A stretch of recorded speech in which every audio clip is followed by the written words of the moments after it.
बंदर का जो ब्लड है ना, उसका RH फैक्टर दुनिया में सबसे आदर्श है। और आपका RH फैक्टर जब नापता है ना कोई डॉक्टर, तो बंदर से ही कंपेयर करता है, वो बताता नहीं आपको, ये अलग बात है। कंपैरिजन बंदर से ही होता है।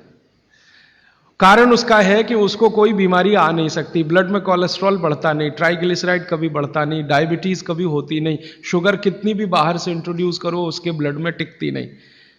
तो वो प्रोफेसर साहब कहते हैं, यार ये सब एक ही चक्कर है कि बंदर सवेरे ही सवेरे भरपेट खाता है, जो आदमी नहीं खा पाता।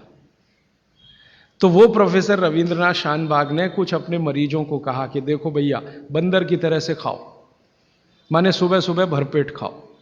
तो उनके कई मरीज हैं जिन्होंने पर उन्होंने एक्सपेरिमेंट किया, और वो मरीज बताते हैं कि जब से उन्होंने सुबह भरपेट खाना शुरू किया, किसी की डायबिटीज माने शुगर कम हो गई, किसी का कोलेस्ट्रॉल कम हो गया, किसी के घुटने का दर्द कम हो गया, किसी के कमर का दर्द कम हो गया, किसी का कुछ, गैस बनना बंद हो गई, पेट में जलन होना बंद हो गई, नींद अच्छी आने लगी, वगैरह वगैरह सारे इंप्रूवमेंट वो बोलते हैं होते हैं। तब से वो चिल्ला चिल्ला कर कहते हैं, और ये बात भागवत जी 3500 साल पहले कहते हैं कि सुबह का खाना सबसे अच्छा, माने सबसे ज्यादा खाना है, सबसे अच्छा खाना है, जो भी स्वाद आपको लगता है वो सुबह ही खाइए। तो सुबह का खाना फिक्स करिए, समय तय करिए। तो समय मैंने आपको बता दिया, सूरज उगा और 2.5 घंटे तक, माने 9:30 बजे तक, ज्यादा से ज्यादा 10 बजे तक आपका भोजन हो जाना चाहिए। और ये भोजन तभी होगा जब आप नाश्ता बंद करेंगे। ये नाश्ता हिंदुस्तानी चीज नहीं है, ये अंग्रेजों की है। और आप जानते हैं ना हमारे यहां चक्कर क्या चल गया, नाश्ता थोड़ा कम करेंगे, लंच थोड़ा ज्यादा करेंगे, डिनर उससे भी ज्यादा करेंगे। सवा सत्यानाश, एकदम उल्टा। भागवत जी कहते हैं कि नाश्ता सबसे ज्यादा करो, लंच उससे कुछ कम करो, डिनर सबसे कम करो। हमारा बिल्कुल उल्टा चक्कर है, डिनर सबसे ज्यादा, लंच उससे कुछ, और नाश्ता सबसे कम। ये अंग्रेज और अमरीकियों के लिए नाश्ता कम है। कारण पता है, वो लोग नाश्ता हल्का ही करें तो उनके लिए अच्छा है, हमारे लिए नाश्ता ज्यादा ही करना बहुत अच्छा है। कारण उसका एक ही है कि अंग्रेजों के देश में सूर्य नहीं निकलता, साल में 8-8 महीने तक सूरज के दर्शन नहीं होते। और ये जो जठर अग्नि है ना, ये सूरज के साथ सीधे संबंधित है। जैसे जैसे सूर्य तीव्र होगा अग्नि तीव्र होगी, जैसे जैसे सूर्य कम होगा अग्नि भी कम होगी। तो यूरोप और अमेरिका में सूरज निकलता नहीं, साल में 8-8 महीने बर्फ पड़ती है, -40 डिग्री सेंटीग्रेड तापमान होता है। तो वहां जब सूरज है नहीं तो जठर में अग्नि हो नहीं सकती, तो वो नाश्ता हैवी नहीं कर सकते, करेंगे तो उनको तकलीफ हो जाएगी। इसलिए मैंने सबसे पहले दिन जो सूत्र बोला था, अपनी आबो हवा, अपना पर्यावरण, अपना वातावरण, अपनी तासीर, इसको ध्यान में रखकर ही चलें। तो आपके देश की जो आबो हवा और तासीर है वो ये कि हर दिन सूरज निकलता है, सुबह निश्चित रूप से निकलता है, अगले दिन भी निकलेगा, करोड़ों साल से निकल रहा है, अगले करोड़ों साल तक निकलेगा।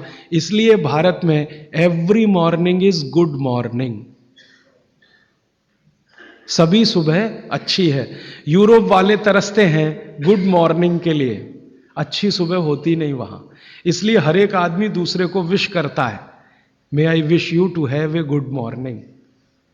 इसलिए वो गुड मॉर्निंग वाले लोग हैं।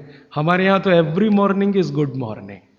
तो हम गुड मॉर्निंग में क्यों फंसे हुए हैं? तो गुड मॉर्निंग से निकलिए, नमस्ते में आइए, नमस्कार में आइए, वड़क्कम में आइए। ये गुड मॉर्निंग आपके लिए काम की चीज नहीं है। और ये गुड मॉर्निंग जुड़ी हुई है आपके पेट से।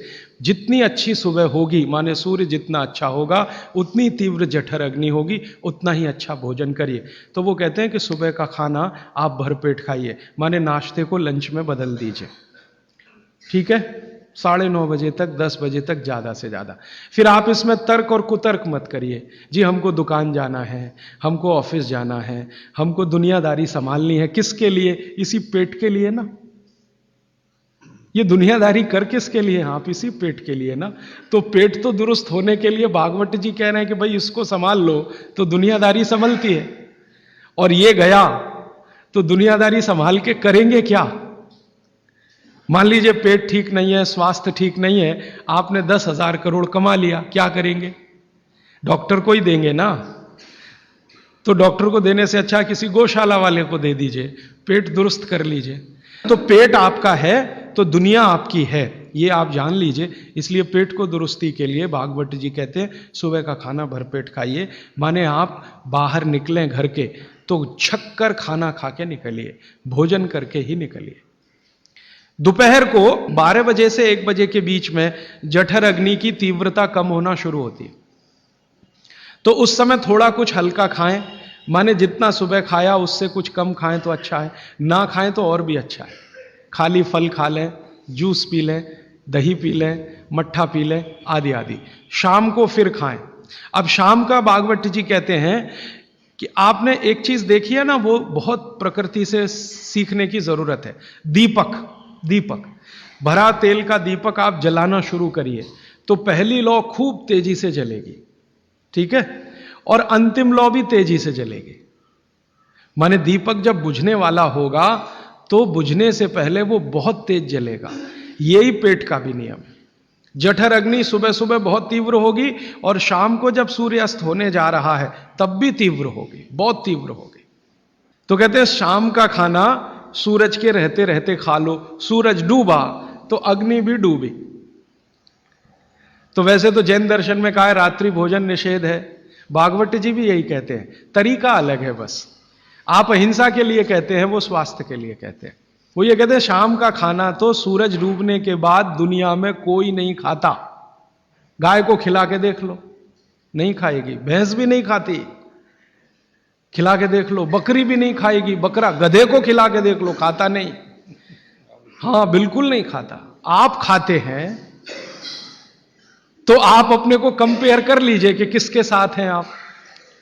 कोई जानवर, कोई जीव राशि सूरज डूबने के बाद खाती नहीं, तो आप क्यों खा रहे हैं? प्रकृति का नियम भागवत जी कहते हैं पालन करिए। माने रात का खाना जल्दी कर दीजिए सूरज के रहते रहते। माने 5-6 बजे के आसपास आपके यहां सूरज डूबता है, 6 बजे या 6:30 बजे, वही समय सबसे अच्छा है डूबने से पहले। अब कितना पहले? तो भागवत जी ने उसका कैलकुलेशन दिया 40 मिनट पहले। सूरज डूबने का समय पता कर लीजिए। चेन्नई में सूरज शाम को 7 बजे डूब रहा है तो 6:20 तक। 6 बजे डूब रहा है तो 5:20 तक। यह हिंदुस्तान के किसी भी कोने में चले जाइए, सूरज डूबने से 40 मिनट पहले का ही निकलेगा।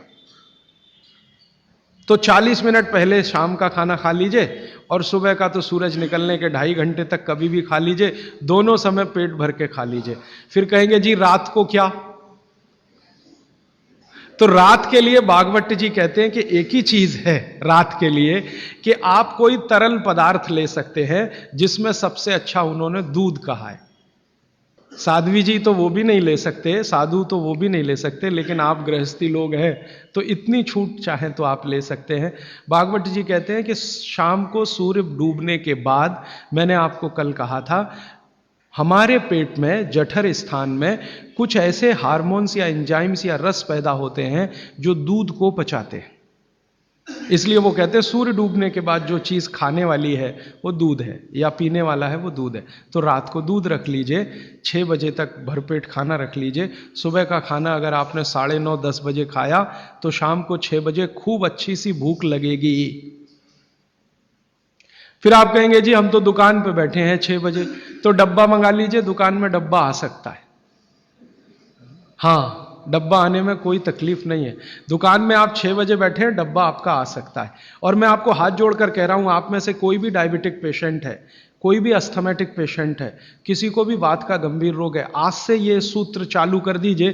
3 महीने बाद आप खुद मुझे फोन करके कहेंगे राजीव भाई पहले से बहुत अच्छा हूं, शुगर लेवल कम हो रहा है, अस्थमा मेरा पहले से कम हो रहा है। ट्राइग्लिसराइड चेक कर लीजिए और इस सूत्र को शुरू कर दीजिए। 3 महीने बाद फिर चेक करा लीजिए, पहले से कम होगा। VLDL LDL आज चेक कर लीजिए, 3 महीने बाद फिर चेक करा लीजिए, बहुत तेजी से घटेगा।